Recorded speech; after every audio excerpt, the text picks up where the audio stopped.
Кыргызстан менен Казакстандын ортосунда чегаранын өзү.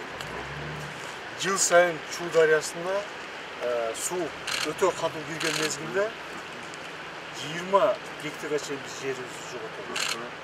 Жээк бекемдөө иштери болбогондуктан суу катуу кирип туруп жээктерди жеп, биз 20 гектар жерибизди Чуу дарыясынын жээгинен жоготобуз. Суу кирбеген убакта, суу аз убакта 9 гектарга чейин жерибизди жоготобуз. Бул өтө чоң жоготуу. Кирбеген убакта 9 гектар. Не үчүн кирбеген убакта? Суу аз болот, көп болот да, көлөмү көп болот. Айрыкча Чуунун жээги жумшак, кара топурак жерлер. Айрыкча могу биз азыр барып көрөбүз, биз агенттерди даярдап коебуз. Бул жерлер бир аз таштак. Өтө баягы кара топурак жерлерибиз бар.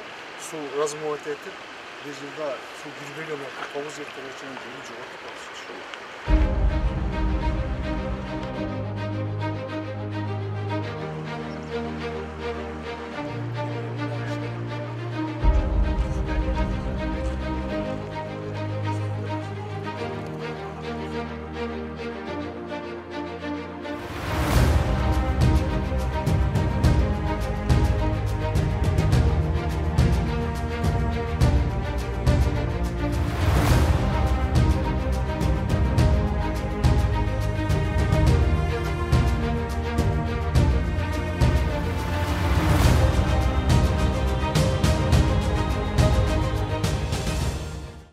Чуу дарыясынын деңгээли көтөрүлгөн сайын коркунучтар толуп келет.